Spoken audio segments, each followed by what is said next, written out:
Le Burkina, le Mali et le Niger ont dû quitter l'Organisation internationale de la francophonie pour des raisons très simples. Lorsque vous êtes au sein d'une organisation qui défend des valeurs de justice, d'égalité et qui prend des mesures selon la tête du client, vous commencez à vous poser des questions. L'Organisation internationale de la francophonie, tout comme d'autres organisations, a pris des sanctions contre nos trois pays, ce qui a été accepté puisque c'est consigné dans les textes.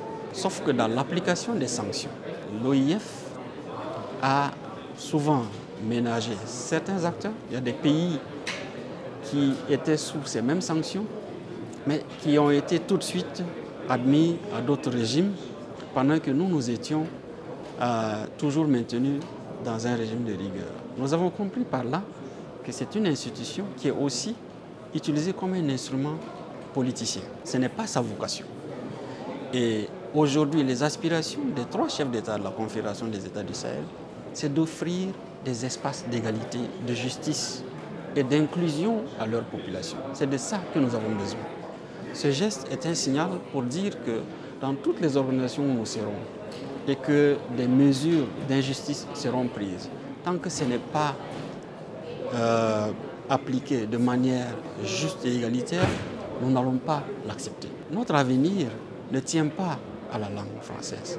Notre avenir tient à nos propres capacités à innover, à réfléchir dans nos langues, à concevoir, à construire nos pays sur la base de nos propres capacités. Le président Traoré dérange parce qu'il essaye de reconstruire un confort au bénéfice des populations dans la justice. Il dérange parce qu'il veut casser les liens d'injustice. Il dérange parce qu'il empêche certaines puissances qui, pendant longtemps, ont exploité nos pays et qui veulent continuer dans cette dynamique. Donc, il a pris conscience parce qu'il a vécu ces injustices lui-même en tant que soldat sur le terrain. Notre combat n'est rien d'autre que cela. C'est une lutte pour la justice, c'est une lutte pour l'égalité, c'est une lutte pour l'accès à l'indépendance réelle. Ça, c'est la vision du président Traoré. Deuxièmement, le président Traoré a compris qu'on ne peut bâtir un développement réel et durable qu'en comptant sur ses propres capacités. Peu importe la force que nous avons, l'essentiel c'est de partir d'abord de nous-mêmes.